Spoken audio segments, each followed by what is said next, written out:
Barbie Fortesa update. In-interview si Barbie just sa Piet at Kieter. At nakita sila ni Derek Chris Martinez. Yung reaction ni Barbie sa interview niya. Kasi napanood niya. Baba niya sa TikTok ko. Well, so ang saya lang kasi parang naging personal experience sa Barbie inside the theater, diba? Parang lahat tayo, isang reaksyon, lahat parang share the same experience all at the same time. And I think yun ang magic ng theater. And what do you think like the highlight or favorite part of the play? Of course, Well, syempre, bukod dun sa mga give-in games na equal lahat naman tayo, agree na yun, highlight talaga. Pero for me personally, yung what can I say? Basta yung unang-unang scene nila, when they were talking, ay, pwede bang sabihin mo? Okay. Yung dinner scene, kasi doon na mo I think that magic or the outcome of anything, may it be a movie, a TV show, or a play, yung brilliance nun, lahat nangyayari sa collaboration, sa yung great story of everything, and the witness natin. I think that's kaya na parang dinala nila tayo sa parang kung paano na create yung master. Thank you. Support pa nga siya kay Eugene Domingo.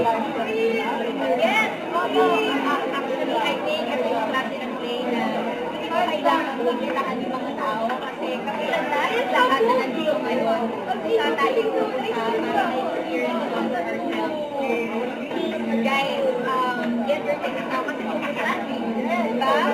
Kumusta ng tickets? So, pinagsinan nyo na, kunin nyo na yung tickets nyo. It's really worth your while. And again, it's a masterpiece from everyone and especially from my idol. Yun o. Ay, nakita pa sila.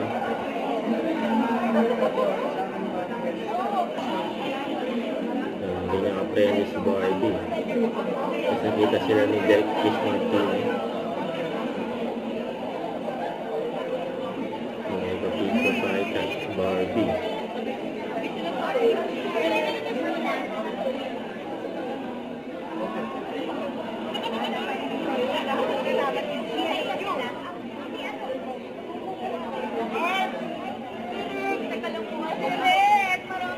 Derek Chris. Ay, salamat po. Yeah. Sobra, my God. Hindi ako na-prepare, hindi ako na-dress. Para talagang lahat ng reaction ko talagang nandun. Pero I expect another one. Diba? Nag-enjoy nga si It's Barbie. you, Alex Madam, oh my God. Yes! Thank you, Direk. Thank you.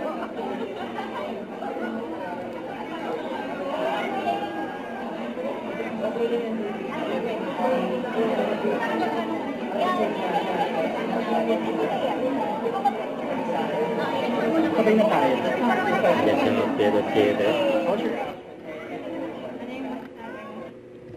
Don't forget to subscribe, click the notification bell for my update. This is Feature Reaction Vlog. Stay tuned for more videos.